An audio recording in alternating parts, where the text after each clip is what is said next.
அன்பு பீகுருஸ் தமிழ் நேயர்களுக்கு வணக்கம். நம்முடன் இன்று இணைந்திருப்பவர் அரசியல் விமர்சகர். ஊடகங்கள்ல அனல் தரிக்கும் விவாதம்னா அங்க இவர் மறக்காம இருப்பாரு. எல்லோரும் சேர்ந்து ஒரே கட்சியை சார்ந்த நபர்களை தாக்கும் போது தைரியமா நின்று எல்லா பாலையுமே சிக்ஸர் அடிக்கக்கூடியதில் வல்லவர்னு சொல்லலாம். அவங்க திருமதி சுமதி மேகவர்ணம். அவங்க மேம் வணக்கம் மேம். உங்களை வரவேற்பதில் பெருமிதம் அடைகிறோம். வணக்கம் வணக்கம் மேம். நீட்டை எதிர்த்து வழக்கை தாக்கல் செய்துள்ளது தாவேகா அரசு நீதிமன்றத்தை நாடியுள்ளது. இதை நீங்க எப்படி பாக்குறீங்க மேம்? இவங்கெல்லாம் எவ்வளவு வருஷம் ஆனாலும் திருப்பி இதே மாதிரி ஒரு அரசியல் தான் பண்ணுவாங்க அப்படின்னு நினைச்சா உள்ள படிக்க ரொம்ப வேதனையா இருக்கு. ஏங்க எவ்வளவோ நீட் பத்தி நம்ம எடுத்து சொல்லியாச்சு. நீட்டுக்கு இதுக்கு முன்னாடி நீட் வர்றதுக்கு முன்னாடி மருத்துவக் கல்லூரிகள்ல எத்தனை குழந்தைகள் வந்து என்ட்ரானாங்க, அரசு பள்ளியில இருக்கிறவங்க இப்ப எவ்வளவு பேர் என்டர் ஆயிருக்காங்க அப்படின்ற டேட்டாவை ஏன் யாருமே வெளியிட மாட்டேங்கிறீங்க? ஏன் பேச மாட்டேங்கிறீங்க? நீங்க எல்லாரும் என்ன சொல்றாங்க, ஐயோ நீட்ல கோச்சிங் சென்டர்ல வந்து ஏகப்பட்ட காசை வாங்கிடுறாங்கன்றீங்க. கோச்சிங் சென்டர்ல வாங்குறாங்க காசு அப்படின்னா மெடிக்கல் காலேஜ்ல என்டர் ஆகிறதுக்கு மேனேஜ்மெண்ட் எல்லாம் போனா கோடி கணக்கு, 1 கோடியில இருந்து 15 கோடி 30 கோடி வரைக்கும் எல்லாம் மெடிக்கல் காலேஜ் சீட் இருக்கும். நம்ம இன்னைக்கு ஜென்சி கிட்ஸ்க்கு எல்லாம் வந்து இந்த ஜென்டில்மேன் படத்தை வந்து போட்டு காட்டணும். அதுல அந்த பையன் அவ்வளவு தூரம் படிச்சு நல்ல மார்க் எடுத்திருந்தும் கூட பணம் இல்ல அப்படின்னா மெடிக்கல் காலேஜ் சீட்டு கிடைக்காது அப்படிங்கறதுதான் நிதர்சனம். ஆனா இன்னைக்கு அந்த மாதிரி நிலைமை இல்ல. அது மட்டும் இல்லாம அரசு பள்ளி மாணவர்களுக்கு 7.5% இடஒதுக்கீடு வந்து இங்க அதிமுகவும் அங்க பாஜகவும் சேர்ந்து அவங்க டிசைட் பண்ணி அந்த ஏழை குழந்தைகள் வந்து அரசு பள்ளி மாணவர்கள் உள்ள நிறைய வரணும் அப்படிங்கிறதுக்காக 7.5% சொல்லியிருந்தாங்க. அதை 10% ஆக்குவேன்னு சொல்லி போன ஆட்சியில வந்த திமுக அரசு செய்யவே இல்லை கடைசி வரைக்கும். அதற்கு முன்னாடி இருந்த அதிமுக அரசுல பாத்தீங்க அப்படின்னா அரசு பள்ளிகள்ல படிக்கிற குழந்தைகளுக்கு யார் யாரெல்லாம் நீட் எக்ஸாம்குள்ள போகணும்னு நினைக்கிறாங்களோ அவங்களுக்கு கவர்மெண்ட் ஸ்கூல்லயே வந்து நீட் கோச்சிங் கொடுத்தாங்க. அப்போ நீங்க அவ்வளவு அரசு பள்ளி மாணவர்கள் மேல அக்கறை இருக்கிறவங்களா இருந்தா ஒரு ஸ்கூலுக்கு எத்தனை ஃபர்ஸ்ட் குரூப் எடுக்கிற பசங்க எத்தனை பேர் இருப்பாங்க கவர்மெண்ட் ஸ்கூல்ல? மிஞ்சி போனா ஒரு 200 பேர் இருப்பாங்களா? அதுல நீட்டுக்குன்னு நான் எத்தனை பேர் இருக்கேன்பாங்க? மிஞ்சி போனா 10 பேரு, சரி 20 பேர்னே வச்சுக்கோங்க. அப்போ ஒரு ஸ்கூலுக்கே 20 பசங்க. அப்ப ஒரு ஏரியா செலக்ட் பண்ணி அந்த ஏரியால 5 ஸ்கூலுக்கு 20 100 பசங்க. அப்ப 100 பசங்களை ஒரு ஸ்கூல்ல நீங்க வந்து எல்லாத்தையும் அவங்களை உட்கார வச்சு அவங்களுக்கு ஸ்கூல் ஹவர்ஸ் முடிஞ்சதுக்கு அப்புறம் ஒரு 1 ஹவரோ 2 ஹவர்ஸோ நீட் கோச்சிங் கொடுக்க முடியாதவங்களாங்க. ஏன் நீங்க ஐயோ லட்சமா கோச்சிங் சென்டர்ல வாங்குறோம் அப்படின்னா நீங்க சொல்லிக் கொடுங்க, நீங்க கோச்சிங் கொடுங்க ஒழுங்கா. நீங்க உங்க சிலபஸ ஒழுங்கா வச்சிருந்து நீங்க ஒழுங்கா பாடம் எடுத்தீங்கன்னாவே அதுவே போதுமே. 11th 12th சிலபஸ்ல இருந்தானே வருது. அப்ப 11th 12th சிலபஸ்ல இருந்து அவங்க எழுதுறதுக்கு எதற்கு இப்படி நீலி கண்ணீர் வடிக்கிறாங்க அப்படின்றதே புரியல. திமுக நீலி கண்ணீர் வடிக்குதுன்னா அதுக்கு ஒரு காரணம் இருக்கு. ஏன்னா அவங்க அங்க இருக்கிற எல்லாரும் தனியார் மருத்துவக் கல்லூரிகள் வச்சிருக்காங்க. திமுக இருக்கிற அமைச்சர்கள், எம்எல்ஏக்கள், கவுன்சிலர்கள் எல்லாரும் வந்து அவங்க வந்து தனியார் மருத்துவக் கல்லூரிகள் வச்சிருக்காங்க. அப்ப அவங்க வந்து எங்களுக்கு கோடிக்கணக்கான ரூபாய் வருமானம் போகுது அப்படிங்கிறதுக்காக அவங்க நீலி கண்ணீர் வடிக்கிறாங்க. தாவேக்காம எதுக்கு அவங்க கூட சேர்ந்துட்டு ஒத்து ஊதிக்கிட்டு இருக்கிறாங்க அப்படின்றது ஒண்ணு புரியல. அப்ப என்ன, எதெல்லாம் மக்களுக்கு பிரச்சனையோ எது நல்லதோ அதெல்லாம் கொடுக்க மாட்டோம். இங்க ஒரு அரசியலை பேசியே ஆகணும். மத்திய அரசு என்ன செய்தோ அந்த நீட்டுக்கு எதிர்ப்பா வந்து ஒரு பிரச்சனையை கிளப்பி கொண்டு போயிட்டு இருக்காங்க. அது அப்படியே அந்த ஃப்ளோ விடாம கொண்டு போவோம் அப்படின்னா அப்ப நீங்க என்ன மாற்றத்துக்கான அரசு, என்ன மாற்றத்தை நீங்க கொண்டு வந்துட போறீங்க அப்படிங்கறத எங்களுக்கு முன்னாடி இருக்க கேள்வியா இருக்கு. அப்ப நீட்டுனால பாதிக்கப்பட்டது யாரு? எந்த குழந்தைங்க அந்த மாதிரி பண்றாங்க? உடனே நீங்க என்ன எடுத்துட்டு சட்டசபையில திரும்ப திரும்ப திரும்ப அந்த வார்த்தை சொல்லப்படுது. அனிதான்ற மாணவி வந்து தற்கொலை பண்ணிக்கிட்டாங்க, நிறைய குழந்தைகள் தற்கொலை பண்ணிக்கிட்டாங்க. வெட்கக்கேடான ஒரு விஷயம். நீங்க எனக்கு வருங்கால தலைமுறையை எப்படி வழி நடத்துறீங்க? ஒரு எக்ஸாம்குள்ள என்ட்ரு ஆகி அதுல தோல்வி அடைஞ்சா அந்த குழந்தை தற்கொலை பண்ணிக்கும் அப்படின்னா அப்ப என்ன பண்ணுங்க, எங்கேயுமே எக்ஸாம் எடுத்து விடுங்க. 10th பப்ளிக் வேணாம், 12th பப்ளிக் வேணாம். இந்த பக்கம் இன்ஜினியரிங் போனா ஜேஇஇ, கேட், கியூட் என்னென்னமோ வாயில நுழையாத எக்ஸாம் எல்லாம் இருக்குல்ல, அதெல்லாம் எடுத்து விடுங்க. ஏங்க ஒரு எல்லாம் படிச்சு முடிச்சு எல்லாம் வராங்க. ஒரு கவர்மெண்ட் வேலை கொடுக்கணும் எதுங்க டிஎன்பிஎஸ்சி எக்ஸாம் வைக்கிறீங்க? டீச்சர் ட்ரைனிங்க்கு எதுக்குங்க நீங்க வந்து டீச்சர்ஸ்க்கு எல்லாம் வந்து எக்ஸாம் வைக்கிறீங்க? எல்லாத்தையும் எடுத்து விடுங்க. அப்ப நீட் எக்ஸாம் எழுதினா மட்டும் அந்த குழந்தைக்கு வந்து ப்ரெஷர் ஆகி தற்கொலை பண்ணிக்குமா? அப்போ நீங்க அந்த குழந்தைங்க மண்டையில பூந்து சொல்லி கொடுக்குறீங்க, நீட்டுக்கு ட்ரை பண்ணு, நீட் எக்ஸாம்ல நீ தோல்வி அடைஞ்சிட்டீங்கன்னா நீ வந்து சூசைட் பண்ணிக்கோ அப்படிங்கறத இங்க இருக்கிற அரசியல்வாதிகள் நம்ம வீட்டு குழந்தைகள் மூளையில திணிக்கிறாங்க. அப்ப நாம தான் சுதாரிப்பா இருக்கணும். அவங்களுக்கு தேவை அரசியல். பணம் எங்க விழுன்னு காத்துட்டு இருக்காங்க. அதனால அவங்களோட அரசியலுக்கு நம்ம பிள்ளைகளை பறி கொடுத்துட கூடாது. நாம ரொம்ப தெளிவா இருக்கணும். அப்ப இன்னைக்கு எதற்காக போன 5 வருஷத்துல திமுக எங்களுக்கு தெரியும் நீட் அப்படின்னு. இப்போ இன்னைக்கு எதிரில இப்ப அவ்வளவு ஏங்க இன்னைக்கு தாவேக்காவோட கூட கூட்டணியில உட்கார வச்சிருக்காங்கல்ல, அமைச்சர் பதவி கொடுத்து அலங்கரிச்சு உட்கார வச்சிருக்காங்கல்ல இந்த காங்கிரஸ். அந்த காங்கிரஸ் தானே இந்த நீட்டை கொண்டு வந்தது. திரும்ப இத இன்னைக்கு நாங்க நினைச்சாலும், பாஜக நீங்க மோடி அவர்களே நினைச்சாலும் நீட்டை எப்படிங்க ஒழிக்க முடியும்? உச்ச நீதிமன்றத்துல போய் வாதாடி இந்தியா முழுக்க நீட் வந்தே ஆகணும்னு சொன்னது யாரு? அதுக்காக வாதாடினது யாரு? சிதம்பரம் அவர்களோட மனைவி நளினி சிதம்பரம். அப்போ திரும்ப எல்லாரும் உச்ச நீதிமன்றத்துக்கு போங்க. ஏங்க நாடகம் ஆடிக்கிட்டே இருக்கீங்க? உச்ச நீதிமன்றத்துல போய் வழக்கு போடுங்க. போட்டு இல்லங்க இந்த நளினி சிதம்பரம் அவர்கள் வந்து அந்த உச்ச நீதிமன்றத்துல இருந்து வெளியில வந்துட்டு ஒரு கேமரால பேசியிருப்பாங்க. அது இருந்தா எடுத்து போடுங்க. அவங்க சொல்லியிருக்காங்க, இனி நீட்ட இந்தியால யாராலையும் ஒழிக்க முடியாது. இந்தியா முழுக்க நீட் இருந்தேதான் தீரும் அப்படின்னு ஒரு இது வந்து பேசியிருப்பாங்க அவங்க. யாரு? சிதம்பரம் அவங்களோட மனைவி நளினி சிதம்பரம். அப்ப காங்கிரஸ் உங்களுக்கு என்ன அம்னீசியாவா? இல்ல அப்ப நீங்க என்ன சுயநலவாதிகளா? இல்ல நீங்க உங்களை என்ன நாங்க சொல்றது சொல்லுங்க. நீங்களே நீட்ட கொண்டு வருவீங்க. அதுக்கப்புறம் நீங்களே உச்ச நீதிமன்றத்துல போய் உட்கார்ந்து போராடி இருந்தே தீரணும்னு சொல்லுவீங்க. இப்ப நீங்களே நீட்டுக்கு எதிராக போராடுறீங்க அப்படின்னா, அப்ப காங்கிரஸ்ல இருக்கவங்க பச்சோந்திகளா? நேரத்துக்கு தகுந்த போல நிறத்தை மாத்திக்குவீங்களா? அப்ப நீங்க நேரத்துக்கு தகுந்த மாதிரி நிறத்தை மாத்திக்கிட்டே போறதுக்கு பலிகடா ஆக போறது எங்க குழந்தைகளா? அப்ப நீட்டு வரணுமா? வர வேண்டாமா? ஏன் நீ உனக்கு என்ன? நீங்களே வந்து ஆட்சியில இருந்த பொழுது எஃப்சிஆர்ஐ கொண்டு வருவீங்க, டீலிமிட்டேஷனுக்கு இது பண்ணுவீங்க. அந்த மாதிரி எதுக்கு பஞ்சாயத்துல டீலிமிட்டேஷன் தூக்கி அடுத்து 75 வருஷத்துக்கு அப்படின்னு தாட்டி விட்டுருச்சு. அதே எஃப்சிஆர்ஐ ஸ்ட்ரிக்டா கொண்டு வந்தது யாரு முதல்ல? இந்திரா காந்தி அம்மையார் தானே? அதுக்கப்புறம் மன்மோகன் சிங் அவருக்கு அப்ப திரும்ப நீங்க அதை வந்து டைட்டன் பண்ணிருக்கீங்கல்ல? அப்ப நீங்க பண்ணா உங்களுக்கு வந்தா அது வந்து ரத்தம், அடுத்தவனுக்கு வந்தா அது தக்காளி சட்னியா?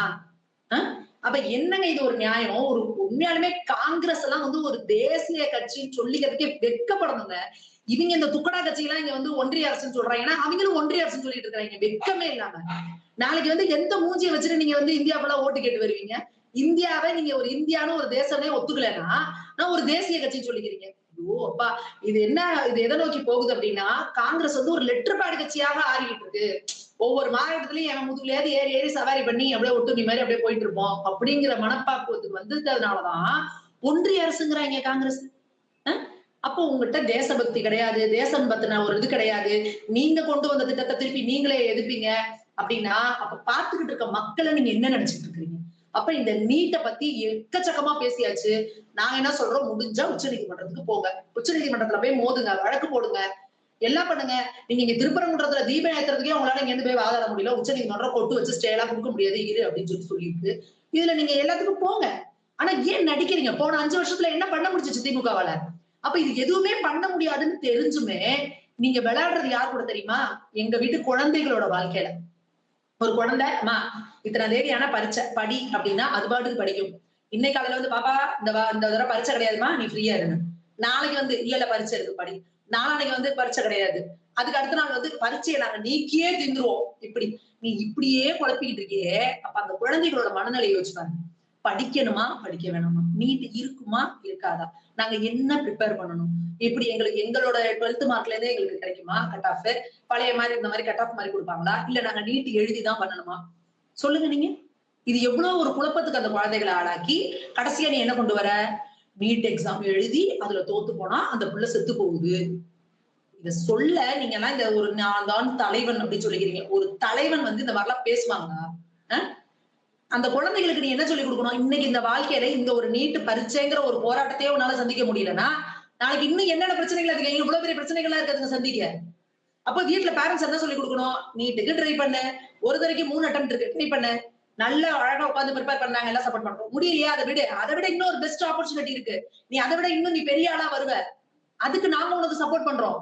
அப்படிதானே குழந்தைங்களை சொல்லிக் கொடுக்கணும். சரி இப்ப 10th பப்ளிக் எக்ஸாம்ல எத்தனை குழந்தைங்க 10th பப்ளிக் எக்ஸாம் முடிச்ச உடனே எத்தனை இடத்துல வருது குழந்தைகள் தப்ளைன்னு? 12th பப்ளிக் எக்ஸாம் முடிச்ச உடனே எத்தனை இடத்துல வருது? அப்ப 10th எக்ஸாம் 12th எக்ஸாம் தூக்குங்க. எதுக்கு நாடகம் ஆடுறீங்க? வேஷம் போடுறீங்க. மருத்துவக் கல்லூரியில வர கோடிக்கணக்கான ரூபாய் இன்னைக்கு வர்றது இல்ல. அதுக்கான இது வெத்து வேஷம், வெத்து கோஷம். பணம் அப்படியே கோடி கோடியா அந்த ஆர்காடு வீரசாமி ஏற்கனவே ஒரு வீடியோ போட்டு அது இப்ப எல்லாம் சர்க்குலேட் ஆயிட்டு இருந்தது. எப்படி எல்லாம் இங்க பிளே பண்ணி மக்கள் கிட்ட ஸ்டூடெண்ட்ஸ் கிட்ட எல்லாம் கோடி கோடியா வாங்கிட்டு இருந்தாங்க. அதெல்லாம் நீங்க வாங்க முடியல அப்படின்றதுனால உட்கார்ந்து கதறிக்கிட்டு இருக்கிறாங்க. கதறிக்கிட்டே இருங்க, அவ்வளவுதான். வேற என்ன பண்ணுங்க. அதாவது பட்ஜெட்டை விமர்சிக்கையில் இது ஒரு மத பட்ஜெட் அப்படின்னு சொல்லியிருக்காரு பாஜகவினுடைய தலைவர். இதை நீங்க எப்படி பாக்குறீங்க? இப்படி நீங்களே பேசலாமா?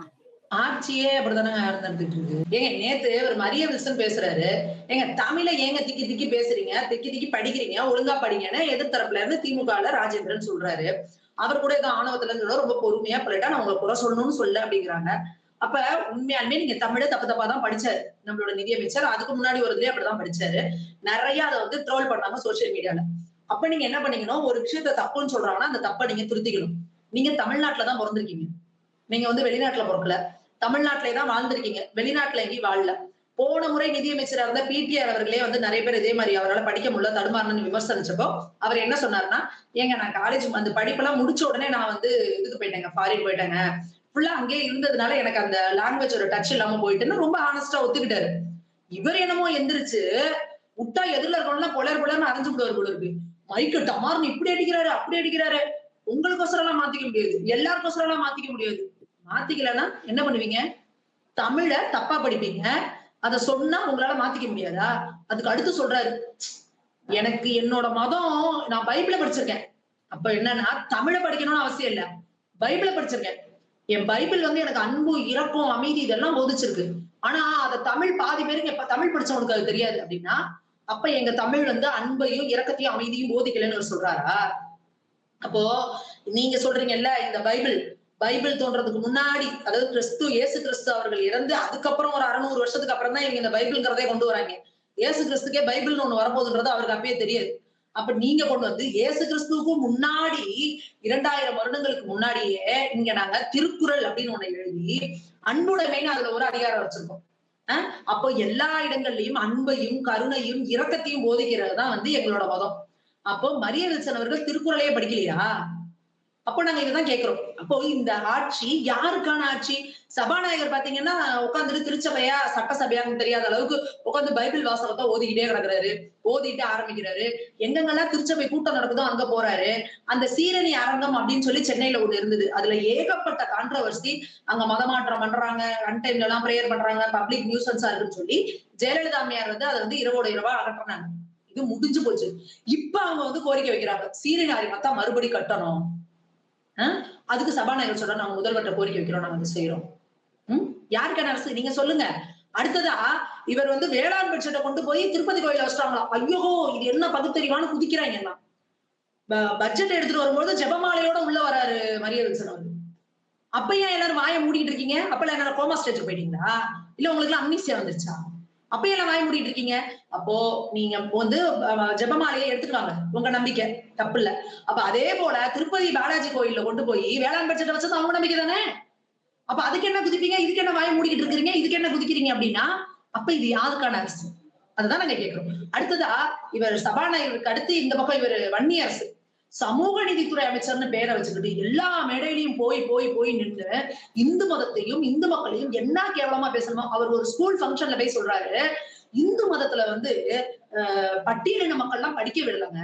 எவனாவது தாழ்த்தப்பட்டவன் படிச்சுட்டானா அவன் காதுல ஈயத்தை காய்ச்சி ஊத்துனாங்கன்னு பேசுறாரு. இதுக்கு வேற ப்ரூஃப் இருக்கா? இவர் எப்படி இந்த பொய்ய பேசிட்டு இருக்காரு? அப்போ இத போய் ஒரு ஸ்கூல்ல போய் பேசுறாருன்னா அப்ப இவர்கிட்ட சமூக நீதி எந்த லட்சணத்துல இருக்கும்? சட்டசபையில எந்திரிச்சு சொல்றாரு. இத வந்து இந்து, இந்தி, இந்தியா இப்படி கொண்டுட்டு போலான்னு பாக்குறாங்க அப்படின்னு. அப்ப இந்து அப்படின்னா என்ன பண்ணுவீங்க? இந்துன்றதுனால இந்தியாவில எல்லாமே துரத்திடுவீங்களா? என்ன பண்ணலான்னு இருக்கீங்க? அப்போ இந்த ஆட்சியில கிறிஸ்தவர்களுக்கு தான் நாங்க அப்படியே எல்லாம் பண்ணுவோம். இது கிறிஸ்தவர்களுக்கான ஆட்சி. அப்ப நாங்க சிறுபான்மையினர்கள் எல்லாம் தான் சேர்ந்து இந்த ஆட்சியை நடத்துறோம் அப்படின்னு சொல்லிட்டு இந்துக்களுக்கு முழுக்க முழுக்க முழுக்க நீங்க வந்து துரோகத்தை பண்றீங்க. இந்துக்களை பத்தி இழிவா பேசுறீங்க. ஒரு சிம்பிள் யோசிச்சு பாருங்க. மரிய வில்சனுக்கு பதிலா இன்னொருத்தவங்க யாராவது எந்திரிச்சுன்னு தமிழ் வந்து எனக்கு சரியா படிக்க வராது. ஆனா நான் ஒரு பான் இந்து. என்னோட கீதை எனக்கு இப்படி சொல்லி கொடுத்துருக்கு அப்படின்னு சொல்லி இருந்தா இன்னைக்கு தமிழ்நாடு என்ன இருக்கும்? பத்தி எரிஞ்சிருக்கும். ஐயையோ மதவாதம், ஐயையோ பாருங்கள் பாஜகவின் பாசிசம். இதுக்குதான் பாஜகவை சட்டசபைக்குள்ள போக விட மாட்டோம் அப்படின்னு சொல்லியிருப்பாங்க மேம். அப்போ தமிழக மக்கள் யோசிக்கணும். இன்னைக்கு நமக்காக பேசுறதுக்கு இருக்கிறவன சட்டசபைக்கு அனுப்பலைன்னா யாரு ஒண்ணு கூடி ஓட்டு போடுறாங்களோ அவங்களுக்காக பேசுறவங்க தான் சட்டசபை முழுக்க இருக்கிறாங்க. இன்னைக்கு அவங்க முழுக்க என்ன சொல்லிக்கிறாங்க? இந்துக்கள் ஓட்டு போட்டு நான் ஜெயிச்சேன்னு சொல்றாங்க யாராவது? இது கிறிஸ்தவர்களின் ஆட்சி, இது இஸ்லாமியர்களின் ஆட்சிங்கிறாங்க. அப்ப இந்துக்கள் மூஞ்ச கொண்டு எங்க வச்சுக்கிறீங்க? உங்களை இந்து மதத்தை எவ்வளவு கேவலமா பேசலாம். நம்ம கோவில்ல தீபத்தை விடாம பண்ணலாம், என்ன வேணா பண்ணலாம், நம்ம பண்டிகைகளுக்கு வாழ்த்து சொல்லாம போலாம். ஆனா நான் போய் ஓட்டு போடுவேன் அப்படின்னா இந்துக்கள் உணரணும். அவங்க ரொம்ப தெளிவா சொல்றாங்கல்ல, பாஜகவை சட்டசபைக்குள்ள விட மாட்டேன். ஏன்? அவன் இந்துக்களுக்கு ஒரு பிரச்சனைனா சட்டசபையில எழுப்பிடுவானு. அப்போ இந்துக்கள் யோசிக்கணும். யார சட்டசபைக்குள்ள அனுப்புனா அவங்க நமக்காக பேசுவாங்க அப்படின்றத நான் திரும்ப திரும்ப அதனாலதான் எப்பவுமே சொல்லுவேன். இந்துக்கள் கவனிங்க, ஒரு நிதி அமைச்சர் இங்க தமிழ்நாட்டுல தமிழ் மொழியை கேவலப்படுத்தி தன்னோட மதத்தை அடையாளப்படுத்துறாரு அப்படின்னா, அப்ப நீ முதல்ல தமிழனா இல்ல கிறிஸ்துவனா? எது இங்க முதல்ல வருது? அப்ப நீங்க எப்படி சம்பந்தமே இல்லாம தமிழ் மொழியையே சரியா பேசலன்னு கேட்டா, படிக்கலன்னு கேட்டா, சம்பந்தம் இல்லாம பான் கிறிஸ்டியன் ஏன் சொல்றாரு? இதுக்கும் அதுக்கும் என்ன சம்பந்தம்? அப்ப ஏன் இதுக்கு யாராவது கண்டனம் தெரிவிச்சாங்களா? அதான் எங்களோட கேள்வி. மேம் இன்றைக்கு மாண்புமிகு அமைச்சர் சுற்றுலா அமைச்சர்ன்னு நினைக்கிறேன். அவங்க கலந்துக்கிட்ட விழால கிறிஸ்துவ பாடல் ஆமா, இதுதான் முதலாவது நான் சொல்றேங்க. நீங்க கேக்குறீங்கல்ல, இது என்னங்க மதவாத ஆட்சி நடக்குதுங்க, கிறிஸ்துவ ஆட்சி நடக்குதுன்னு சொன்னா உடனே ஐய்யய்யோ! பாஜக காரங்கலாம் மதவாதிங்க, மதவாதம் பிடிச்சவனுங்க அப்படிங்கிறீங்க. ஏங்க நாங்க நடக்கிறத சொல்றோங்க. தமிழ்த்தாய் வாழ்த்த ஒரு கவர்னர் வந்த நிகழ்ச்சியில முதல்ல தேசிய கீதம், வந்தே மாதரம், தேசிய கீதம், அடுத்து தமிழ்த்தாய் வாழ்த்துன்னு பாடிட்டாங்களாம். ஐய்யய்யோ! தமிழ்த்தாய் வாழ்த்த அவமானப்படுத்திட்டாங்களே, அப்படி இப்படின்னு நீங்க குதிச்சு எல்லாம் பண்ணீங்க. உள்துறை அமைச்சகத்துல இருந்து கிளியரா ஒரு இன்ஃபர்மேஷன் போன ஜூலை மாசத்துல வந்துச்சு. என்னன்னா, எந்த மாநிலமா இருந்தாலும் அந்தந்த மாநில பாடல முதல்ல பாடுங்க. அடுத்தது வந்தே மாதரம். அடுத்தது தேசிய கீதம் அப்படின்னு உள்துறை அமைச்சகத்துல தெளிவா சொல்லிட்டாங்க. எந்த நிகழ்ச்சியா இருந்தாலும், அரசு நிகழ்ச்சியா இருந்தாலும் இனிமே முதல்ல தமிழ்த்தாய் வாழ்த்து அந்தந்த மாநில பாடல் பாடிடுங்க. அடுத்து வந்தே மாதரம், தேசிய கீதம் தாங்க. அதுக்கே மாநில பாடல் பாடுறதெல்லாம் இருக்கட்டும். ஏன் வந்தே மாதரம் நாங்க பாடணும்? ஏன் நாங்க இது பண்ணணும் அப்படின்னு நிறைய பேர் இங்க அறிவாளிகள்லாம் கேள்வி கேட்டுட்டு இருந்தாங்க. இன்னைக்கு ஒய்எம்சிஏல ஒரு ஃபங்க்ஷன் நடக்குது. அதுல ஒரு ராஜேஷ்குமார் போய் கலந்துக்கிறாரு. அதுல முதல்ல கிறிஸ்துவ பாடல் பாடுறாங்க. அவங்களோட வழிபாட்டு பாடல பாடிட்டு, அப்புறம் தமிழ்த்தாய் வாழ்த்த பாடுறாங்க. இத கொஸ்டினாவும் கேக்குறாங்க. அதுக்கு அவர் என்ன சொல்றாரு அப்படின்னா, இது கிறிஸ்துவ மத நிறுவனம். கிறிஸ்தவ கல்வி நிறுவனம். அதனால அவங்க முதல்ல அவங்களோட ஜெபத்த பாடுனாங்க. அடுத்து தமிழ்த்தாய் வாழ்த்த பாடுனாங்க அப்படின்னு விளக்கம் குடுக்குறாரு. நேத்து தீர்மானம் நிறைவேத்துனது என்னன்னா, கல்வி நிறுவனங்கள், பொதுத்துறை நிறுவனங்கள், அரசு நிறுவனங்கள்ல தான் சொல்லியிருக்காங்க. கிறிஸ்துவ நிறுவனங்களுக்கு கிடையாதாம். கணக்குல கிடையாதாம். அதனால இனிமே எல்லாரும் எல்லா இடத்துலயும் போனோம்னா அல்லேலூயா அல்லேலூயா அப்படின்னு இயேசுக்கு ஸ்தோத்திரம் ஆண்டவரேன்னு சொல்லிட்டு அப்புறமா தமிழ்த்தாய் வாழ்த்த பாடுங்க. தமிழ்த்தாய் கிடக்கட்டும் 3வதா, அது பிரச்சனை கிடையாது. ஏன்னா சிறுபான்மையினர் மனசு புண்பட்டுரும். இங்க இருக்கிறாங்க பாருங்க. உண்மையாலுமே சொல்றேன், நான் தமிழ்த்தாய் வாழ்த்த 2வதா போயிடுச்சு, 3வதா போச்சுன்னு சொன்னவங்க எல்லாத்தையும் எங்கேயாவது பார்த்தா மக்கள் நாக்க பிடிக்கிற மாதிரி கேள்வி கேளுங்க. ஏன்டா எங்கடா வாய வச்சுட்டு உட்கார்ந்துருக்கீங்க நீங்க எல்லாம்? இப்ப தமிழ்த்தாய் வாழ்த்த 2வதா பாடியிருக்காங்க. எங்க இந்த நாடக வாயிலாம் எங்க போச்சு? ஏதாவது பேசியிருக்கா? ஏதாவது கண்டனம் தெரிவிச்சிருக்கா? தெரிவிச்சிருக்க மாட்டாங்க. ஏன்னா சிறுபான்மையினர் மனசு புண்பட்டு, அதனால பேசக்கூடாது. இதே விஷயத்த ஏதோ ஒரு இந்து செஞ்சுட்டாங்கன்னு வச்சுக்கோங்க, அவ்வளவுதான் முடிஞ்சு போச்சு. அவனை சம்மாரம் பண்ணிடணும். போட்டு தூக்கி போட்டு மிதிச்சு நச்சு நசுக்கி அதுக்கப்புறம் அவன் வாயே திறக்க கூடாது. என்ன கேவலமான ஆட்சி நடந்துட்டு இருக்குங்க. இங்க இருக்க இந்து மக்கள் விழிச்சுக்கணும், கண்ணை திறந்து பார்க்கணும். அவ்வளவுதான். எஃப்சிஆர்ஏ வந்தால் கிறிஸ்தவர்களின் சொத்துக்கள் எல்லோரும் ஆர்எஸ்எஸ் ஆல் எடுத்துக்கொள்ளப்படும் அப்படின்னு சொல்லிட்டு மோகன் சி லாரஸ் சொல்லியிருக்காரு. இதை நீங்க எப்படி பாக்குறீங்க? கிறிஸ்தவ நிறுவனங்களின் சொத்துக்களை பறிமுதல் செய்யுமா? ஆர்எஸ்எஸ்ல இருந்து ஆர்எஸ்எஸ் தான் இங்க எல்லாத்தையும் பண்ணிட்டு இருக்காங்களா? எப்படி பொய்ய பேசுறாங்க அப்படின்றத பாருங்க. எஃப்சிஆர்ஏ அப்படிங்கிறது இந்தியாவில் இருக்கக்கூடிய அனைத்து என்ஜிஓக்களுக்குமான ஒரு சட்டம். அதுல இந்துக்களுக்கு ஒரு ரூலு, இஸ்லாமியர்களுக்கு ஒரு ரூலு, கிறிஸ்தவர்களுக்கு ஒரு ரூல்னா எங்கேயும் சொல்லப்படல. என்ஜிஓ நடத்துற யாரா இருந்தாலும் உனக்குன்னு இந்த ரூல் தான். 5 கேட்டகரி பிரிச்சு கொடுப்போம். அந்த 5 கேட்டகரியில எந்த கேட்டகரியில ஒர்க் பண்ண போறேன்றத நீ முன்கூட்டியே சொல்லணும். அந்த வேலையை தான் செய்யணும். அதை விட்டுட்டு மாத்து வேலையதையோ பாக்குறது, மதமாற்றம் பண்றது, அரசியல்ல ஈடுபடுறது, புரட்சி போராட்டம் புண்ணாக்குல போய் நிக்கிறது, இதெல்லாம் செய்ய முடியாது, செய்யக்கூடாது அப்படிங்கறதுதான் ஸ்ட்ரிக்டான ரூலு. அப்போ இந்தியாவுல இந்துக்கள் நடத்துற என்ஜிஓக்களே இல்லையா? அவங்க எல்லாம் கதறலையே. ஏன் நீங்க மட்டும் ஐயோ கிறிஸ்துவ என்ஜிஓக்கள்னா இது எப்படி இருக்குன்னா, நம்ம இந்த இதுல சின்ன பிள்ளைங்க எல்லாம் விளையாடுறப்ப சொல்லுவாங்க, திடீர்னு ஏதாவது ஒரு பொருள் காணா போச்சுன்னு வச்சுக்கோங்க, எவன் தலை சுடுதோ அவன் தான் திருடினவன் அப்படின்னு வச்சுக்கோங்க. யார் அதை திருடினாங்களோ டபக்குன்னு தலையை திட்டு பாப்பாரு. அந்த மாதிரி யாரெல்லாம் இல்லீகலா நடந்துக்கிறீங்களோ, யாரெல்லாம் ஃபாரின் ஃபண்ட மிஸ்யூஸ் பண்றீங்களோ, யாரெல்லாம் ஃபாரின் ஃபண்ட வச்சு மதம் மாத்துறீங்களோ, யாரெல்லாம் ஃபாரின் ஃபண்ட வச்சு இங்க தமிழ்நாட்டிலயும் இந்தியாலயும் ஒரு குழப்பத்தை உண்டு பண்ணலாம்னு நினைக்கிறீங்களோ பாத்துக்கோங்க, இவங்களுக்கு பிரச்சனைங்கிறோம். அப்போ இவங்களே குடுகுடுன்னு ஓடி கிறிஸ்துவர்களுக்கு பிரச்சனை. அப்ப இந்த வேலை எல்லாம் நீங்க பாத்துட்டு இருக்கீங்க தானே? அதை நீங்களே ஒத்துக்கிறீங்களா? அது எஃப்சிஆர் ஆக்ட் இதுல அமெரிக்கா சொல்லிருச்சோம். அமெரிக்கா என்ன அவங்க பெரிய பணம் இல்ல சித்த பணம்? இங்க யார் ஆத்தன்டிகேட்டட்? இங்க நமக்கு யார் சொல்லணும்? நம்ம இந்தியன் கவர்மெண்ட் சொல்லணும். அவங்களுக்கு எஃப்ஐஆர் ஆக்ட் இருக்குல்ல, அங்க போய் நீங்க குடுங்க. இங்க இருந்து அமெரிக்கால இருக்க யாருக்காவது ஃபண்ட் அனுப்பி ட்ரம்புக்கு எதிரா ஒரு வெள்ளை மாளிகை எதிர்ல உட்கார்ந்து ஒரு போராட்டம் பண்ணுன்னு சொல்லுங்க. நீங்க இருந்த தடயமே இல்லாம அழிச்சிருவாங்க. அப்ப இந்தியால மட்டும் இடிச்சவாங்களா? நமக்கு யார் அவங்க சொல்றதுக்கு? இந்த நாட்டுல என்ன நடக்கணுங்கிறது இந்தியாவுக்குன்னு ஒரு அரசியலமைப்பு சட்டம் இருக்கு. இங்க பிரதமர் இருக்கிறாங்க, உள்துறை அமைச்சர் இருக்காங்க, இங்க அதுக்கான எதிர்க்கட்சி தலைவர் இருக்கு, நமக்கு இங்க பார்லிமெண்ட் இருக்கு. அப்ப நீங்க என்ன அமெரிக்கா சொல்றதுன்னா அமெரிக்கா சொல்லிட்டா நம்ம கேட்கணுமா? அப்ப இவங்க எப்பேற்பட்ட இதுல வேலை பார்த்துக்கிட்டு இருக்கிறாங்க. இங்க நடக்கிற ஒவ்வொரு பிரச்சனைக்கும் ஃபாரின்ல இருந்து ஃபண்ட வாங்கிக்கிட்டு இங்க உட்கார்ந்துக்கிட்டு இவங்களுக்கு ஓட்டு போடுங்க, அவங்களுக்கு ஓட்டு போடுங்க, அங்க போய் போராட்டம் பண்ணுங்க, இங்க போய் புரட்சி பண்ணுங்க, 4 வேளை சோறு குடுக்குறேன், பிரியாணி குடுக்குறேன், எல்லாம் பண்ணுவீங்க. இப்போ எல்லாத்தையும் டைப் பண்ணோன்னா என்ன பண்றீங்க? குய்யோ முறையோன்னு கத்துறீங்க. எந்த ஒரு ரெகுலேஷன் ஆக்டா இருந்தாலும் ரூல்ஸ்னா ரூல்ஸ் தான். ரூல்ஸ ஃபாலோ பண்ணுங்கன்னு தான் உங்களை சொல்றாங்களே ஒழிஞ்சு ஃபாரின்ல இருந்து ஃபண்ட் வாங்க வேணாம்னு யாரையும் சொல்லல.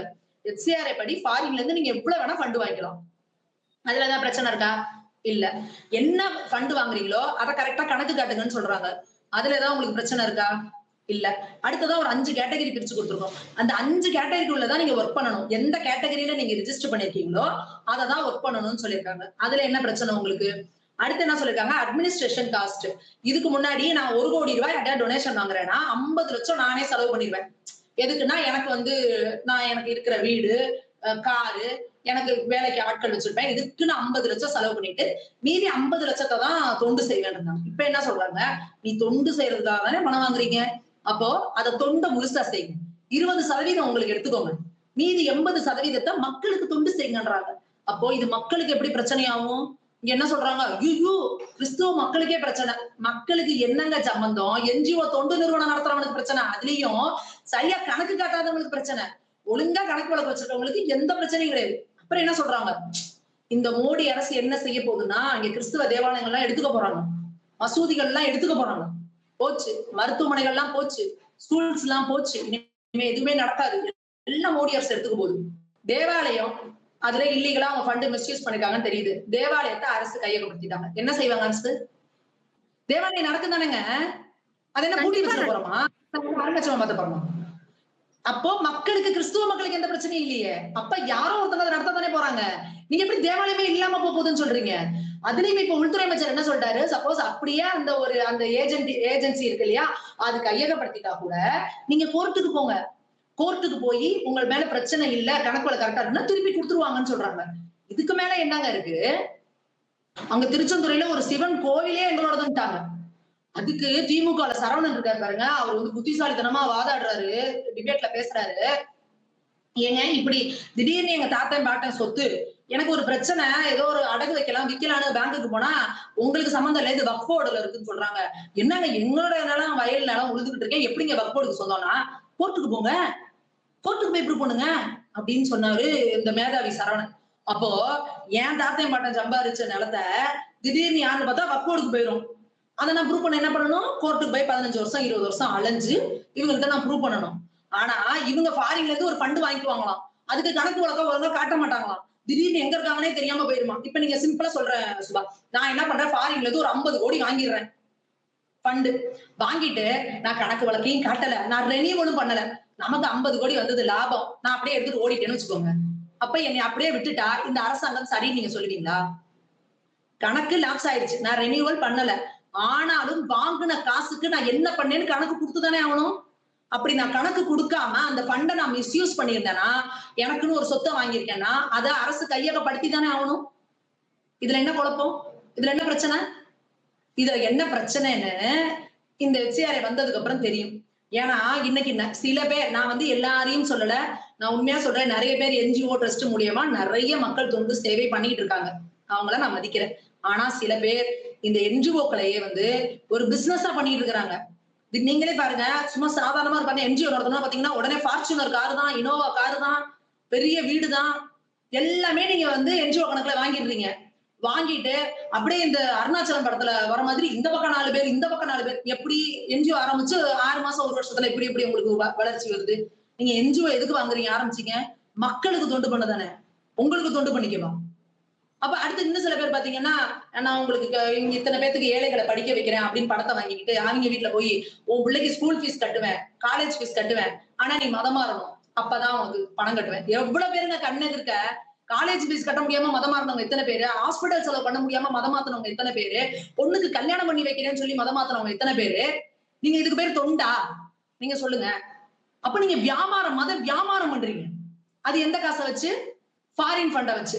அப்போ இங்க இந்தியாவோட டெமோகிராஃபில ஒரு சேஞ்ச கொண்டு வரணுங்கிறதுக்காக சுத்தி இருக்கிற அந்நிய நாடுகள் வந்து எங்க இந்தியால வந்து பணத்தை போடுறாங்க அப்படின்னா அதை வேடிக்கை பார்த்துட்டு இருந்தாதாங்க நீங்க வந்து பாஜக அரச மத்திய அரச கேள்வி கேட்கணும், கையாளாத அரசுன்னு சொல்லணும். என்னோட வீட்டுக்குள்ள பூந்து யார் யாரே என்னமோ இப்ப என் வீடு இருக்கு, என் பிள்ளைங்கள்ட்ட பக்கத்து வீட்டுக்காரங்க எழுத்து வீட்டுக்காரங்களா வந்து காசை கொடுத்து உங்க அப்பாவை திட்டு, உங்க அம்மாவை திட்டு அப்படின்னு சொன்னா அப்ப நான் வேடிக்கை பார்த்துட்டு இருந்தேன். என்னை விட ஒரு கேவலமான அம்மா யாராவது இருக்க முடியுமா? அப்ப என் வீட்டுல என்ன பண்ணணும், என் பிள்ளைங்க எங்க போகணும், யார்கிட்ட பேசணும், யார் கொடுத்தா வாங்கணும் வாங்கக்கூடாதுங்கிறத நான் தானே முடிவு பண்ணணும். அதே போல இந்திய தேசத்துக்குன்னு ஒரு அரசியலமைப்பு சட்டம் இருக்கு, அதுக்குன்னு ஒரு சில ரெகுலேஷன்ஸ் இருக்கு. இந்திய அரசியலமைப்பு சட்டத்துல எங்க இந்தியாவை யார் ஆளணுங்கிறத எங்க இந்திய மக்கள் தான் முடிவு பண்ணணும். எங்கேயோ வெளிநாட்டுல உட்காந்துருக்கவங்க கிடையாது. வெளிநாட்டுல உட்காந்துக்கிட்டு பிளே பண்ணிக்கிட்டு இங்க அமௌண்ட்டை போட்டு விட்டுட்டு இங்க அரசியல்ல குழப்பத்தை உண்டு பண்றது, போராட்டங்களை தூண்டி விடுறது, யாருக்கு இவங்களுக்கு ஓட்டு போடுங்க அவங்களுக்கு ஓட்டு போடுங்கன்னு கேம்பெயின் பண்றது, இந்த மாதிரி வேலைகளுக்கு இந்தியாவில இடம் கிடையாது. இவங்க நினைச்சிட்டு இருக்க மாதிரி இது வந்து அப்படியே இந்த காங்கிரஸோட ஒரு பழைய இந்தியா கிடையாது. ஏன்னா போறவங்க ஏறி வச்சுட்டு போறதுக்கு. இன்னைக்கு இங்க பாரத தேசம் வந்து ஒரு வல்லரசு நாடகத்தை நோக்கி போயிட்டு இருக்கு. அப்ப இங்க போறவங்க வரவங்க எல்லாம் வந்து நாங்க வந்து பணத்தை இன்னொன்னு நீங்க புரிஞ்சுக்கோங்க. இந்தியால என்ன ஐயோ சோத்துக்கே இல்லைங்க, யாராவது ஃபாரின்ல ஃபண்டு கொடுத்தாதான் எங்களுக்கு சோறே இருக்கு அப்படிங்கிற நிலைமையில இருக்கோமா நம்ம? இன்னைக்கு நம்ம எவ்வளவு ஒரு வளர்ச்சி அடைந்த பொருளாதாரமா போயிட்டு இருக்கோங்க. அப்போ நீங்க உண்மையாலுமே அக்கறையோட ஃபாரின்ல இருந்து ஃபண்டு கொடுக்குறீங்கன்னா சேவை, திரும்ப திரும்ப நீங்க சொல்றது என்ன, தொண்டு சேவை அப்படின்னாலே அது அன்கண்டிஷனல். எனக்கு நீ தொண்டு பண்றேன்னா நான் உனக்கு பணம் போடுவேன், அதுக்கு பதிலா நீ என்ன பண்ணணும், இதை பண்ணணும், அங்க ஒரு இக்கு வச்சு. அடுத்து இவங்க அங்க போயிட்டு நாங்க வந்து ஒரு உங்களுக்கு தொண்டு பண்ணுவோம். ஏங்க அந்த 1971ல கருக்கலைப்பு சட்டம்னு சொல்லிட்டு ஒண்ணு கொண்டு வந்தாங்க. அந்த கருக்கலைப்பு அப்படிங்கிறது வந்து பெண்களோட உரிமை, அது பெண்கள் வேணும்னா அவங்க வந்து செஞ்சுக்கலாம் அப்படின்னு சொன்னப்போ மதர் தெரசா அவர்கள் வந்து இதுக்கு வந்திருந்தாங்க சென்னைக்கு. அப்ப அவங்க என்னங்க சொன்னாங்க, இதை நான் ஆதரிக்க மாட்டோம், இது உண்மையா ரொம்ப கொடுமையானது, கரு உருவாயிட்டாலே அது உயிர் தான், அதை அழிக்க அந்த பெண்ணுக்கே கூட உரிமை கிடையாது அப்படின்னாங்க. அப்ப நிறைய பேர் கேட்டாங்க, ஏங்க இல்லீகலா ஒரு குழந்தை ஒரு பெண் வந்து இதுக்கு வந்து உள்ள ஆளாகிடும் பொழுது அந்த குழந்தை வேணுமா வேணாமான்னு முடிவு பண்ண வேண்டியது அந்த பெண் தானே அப்படின்னும் பொழுது அன்னை தெரசா அதை ஏத்துக்கல. இதையே நம்மளோட மதகுருமார்கள் யாராவது சொல்லியிருந்தாங்கன்னு வச்சுக்கோங்க, ஐயோ பாருங்கள் சனாதன தர்மம் பிற்போக்குவாதிகளின் கூடாரம், பெண்களை அடிமைப்படுத்துறானுங்க, சதி தூக்கி நெருப்புல தூக்கி போட்டானுங்க, எல்லாம் வீட்டுக்குள்ள அடிச்சு வச்சிருந்தாங்க, அட்டுப்படியை விட்டு பெண்கள் வெளியில வரல, பெரியார் தான் வந்து அட்டுப்படியில இருந்து இழுத்துட்டு வந்தாரு. இன்னைக்கு பாருங்க அந்த பிள்ளைங்களுக்கு கருப்பு கலைக்கு கூட விட மாட்டேங்கிறாங்க. இன்னைக்கு திருச்சபையில இப்ப நம்ம சபாநாயகர் ஜெயசிடி பிரபாகர் வந்து ஸ்டெல்லா மேரிஸ்ல நடத்துற திருச்சபை இதுல கருக்கலைப்பு வந்து பாவம் அப்படின்னு சொல்லி ஊர்வலத்துல போறாங்க. கலந்துக்கிறாரு. அப்ப அது பிற்போக்குத்தனம் இல்லையா? ஒரு சட்டமே வந்துருச்சே. அப்ப நீங்க சட்டத்தையும் மதிக்க மாட்டீங்க, நீங்களும் எதா இருக்க மாட்டீங்க. இந்து மதத்துல ஏதாவது சொன்னா மட்டும் இந்துக்கள்னாவே பிற்போக்குவாதிகள், சாமி கும்பிடுறவனா பிற்போக்குவாதி, நெத்தியில விபூதி வச்சிருக்கான் ருத்ராட்சம் போட்டிருக்கானா அவன் ஒரு பழமைவாதி, பழசு எல்லாம் பழம்பெருமை பேசிட்டு இருக்காங்க. அப்ப நீங்க இவங்க இதெல்லாம் பண்ணிட்டு இருக்காங்களே இவங்க எல்லாம் யாரு? இவங்க எல்லாம் பயங்கர வெஸ்டர்னைஸ்டா? துணி வந்து நான் இதுல வெஸ்டர்ன் கண்ட்ரீஸ்ல போடுற மாதிரி துணி போடுறதுனால நான் வந்து வெஸ்டர்னைஸ் கிடையாது. என்னோட காலத்துக்கு ஏத்த போல என்னோட கல்ச்சருக்கு ஏத்த போல நாங்க எப்படி நம்மளோட கல்ச்சரே மாறிக்குது. நம்மளோட இந்து தர்மமே எவ்வளவு தன்னை வந்து தகவமைச்சுக்கிட்டு வருது அப்படிங்கிறது வேற எந்த மதத்திலயும் கிடையாது. நீங்க பாருங்க 2000 வருஷத்துக்கு முன்னாடி அவங்க சொல்றாங்களே எங்களை இப்பதான் தோன்றியது ஆபிரகாமிக் இதுன்னு சொல்றாங்கல்ல, அப்ப எப்படி பெண்களை வச்சிருந்தாங்க இப்பயும் அப்படியேதான் வச்சிருக்காங்க. ஆனா நம்ம இந்து மதத்துல அப்படி கிடையாது. நம்ம பாட்டிகள் இருந்ததை விட நாம இன்னைக்கு சுதந்திரமா இருக்கும். அப்போ ஒவ்வொரு தோறும் காலத்துக்கு தோறும் எது தேவையோ அதை நம்மள இந்து மதத்துல இருக்கிறவங்க ஏத்துக்கிறாங்க. ஏன்னா இந்துங்கிறது வந்து இந்து தர்மம் அப்படிங்கிறது வந்து ஒரு வாழ்வியல் முறை.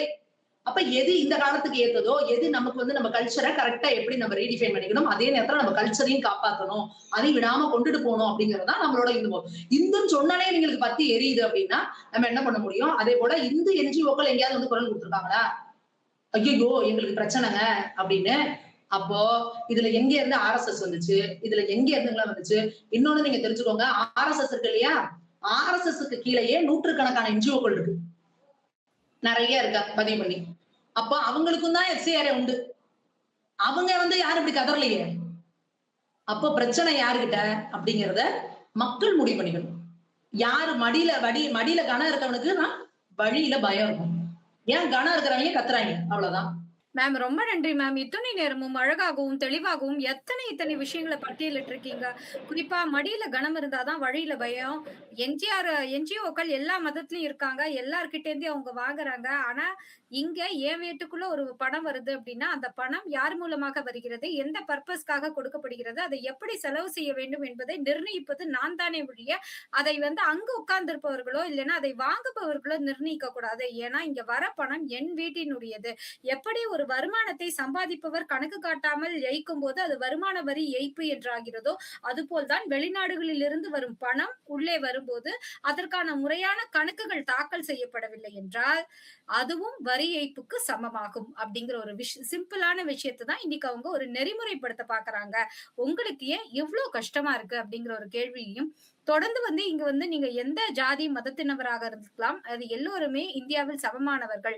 All are living as brothers and சிஸ்டர்ஸ்ன்னு சொல்றோம். அது வெறும் சொல்லளவுல தான் இருக்கு. ஏன்னா, இங்க குறிப்பாக தற்போது தமிழகத்தில் ஒரு குறிப்பிட்ட மதத்தின் அடையாளத்தை முன்னிறுத்தி சட்டசபையில் பேசுவதாக இருக்கட்டும், இல்லன்னா சட்டசபையில தங்களுடைய உரைகளை தொடங்குவதாக இருக்கட்டும், இல்லன்னா சட்டசபையில தன்னுடைய வாதத்தை முடிப்பதாக இருக்கட்டும், இதெல்லாம் வந்து ஒரு ஹைலைட்டான ஒரு விஷயமாக இருக்கிறது. இதேபோல் வேறு யாராவது செய்தால், வேறு மாற்று மதத்தினர் செய்தால், நீங்க அத ஒத்துக்கொள்வீங்களா? ஆனா, ஐயோ பாவம்! அவங்க தான் இங்க இந்தியால அதிகமான பெர்சன்டேஜ்ன்னு வேற நம்ம சொல்லிக்கிறோம். ஆனா, அதிகமான பெர்சன்டேஜ்ன்னு சொல்லப்படுறவங்க வாய திறந்தாலே அது மதவாதம் ஆயிடுது. ஆனா, என்ன ஒண்ணுமே இல்லாதவங்க சுபா ஒரு பெர்சன்டேஜ்ன்னு சின்ன சொல்லி இடை சுபா ஒரு சின்ன இனிமே என்ன சொல்லிக்கணும்னா, அ தமிழ்நாட்ட பொறுத்தவரைக்கும் பாவப்பட்ட மக்கள் நெறைய பெர்சன்டேஜ் இருக்காங்கன்னு சொல்லிக்கணும். இனிமே இந்து மக்கள்னு சொல்றத விட. அப்படிதான் சொல்லணும். நம்ம நெலைம அவ்ளோ பாவமா இருக்கு இங்க. அதே மாற்று மதத்தினவர்கள் தங்களை பெருமைகளை பேசிக் கொள்ளும்போது, அது மதவாதமாக பார்க்கப்படவில்லை. அது ரொம்ப சோஷியலிசமாக பார்க்கப்படுகிறது. ரொம்ப பரிதாபமா இருக்கு இந்த நிலைமை அப்படிங்கிற ஒரு விஷயத்தையும், கருக்கலைப்பு பேரணியில் கலந்து கொண்டார் சபாநாயகர். ஆஹா! சூப்பர்ங்க. கேட்கவே நல்லா இருக்கு. ஆனா அதுல என்ன தவறுன்னு வேற ஆச்சரியமா கேட்கிறீங்க. இது மாபெரும் தவறு இல்லையா? அப்ப சட்டம், அரசியலமைப்பு சொல்வதற்கு எதிராக செயல்படுவது போல அது தெரிகிறது அப்படிங்கிற ஒரு விஷயத்தையும், இங்க வந்து ஏதாவது யாராவது பேசினாங்கன்னா, அத மதத்தோட சம்மந்தப்படுத்திடுறீங்க. ஆனா மதத்தோட சம்மந்தப்படுத்தி பேசுறவங்க எல்லோரையுமே சாதாரணமாக எடுத்துக்கொள்கிறீர்கள் அப்படிங்கிற ஒரு விஷயத்தையும் தொடர்ந்து இயேசு கிறிஸ்துக்கு பிறப்பிற்கு பிறகு பல நூற்றாண்டுகளுக்கு பின்னால் வந்த பைபிளுக்கு நீங்க கொடுக்கும் முக்கியத்துவம், "கல் தோன்றி காலத்தா முன் தோன்றிய மூத்த குடி தமிழ்க்குடி" என்னும் சொல்லுக்கிணங்க, முன் தோன்றிய மூத்த குடியான தமிழ்க்குடி, தமிழ் மொழிக்கு நீங்க குடுப்பதில்லை. அது ரொம்ப ஆச்சரியமா இருக்கு. ஆனா இதுல என்ன இன்னொரு கவனிக்கத்தக்க விஷயம்னா, கூட இருக்கும் கூட்டணி கட்சிகள் அனைத்தும் வாயை மூடி மௌனமாக இருப்பது ஏன் என்று தான் புரியல அப்படிங்கிற ஒரு விஷயத்தையும் எங்களுக்காக சொல்லியிருக்கீங்க. இதுபோல் நிறைய அரசியல் பேசலாம் மேம். நேரம் பகிர்ந்தமைக்கு நன்றி. இணைப்பில் இணைந்தமைக்கு நன்றி. Thank you. நன்றி, நன்றி.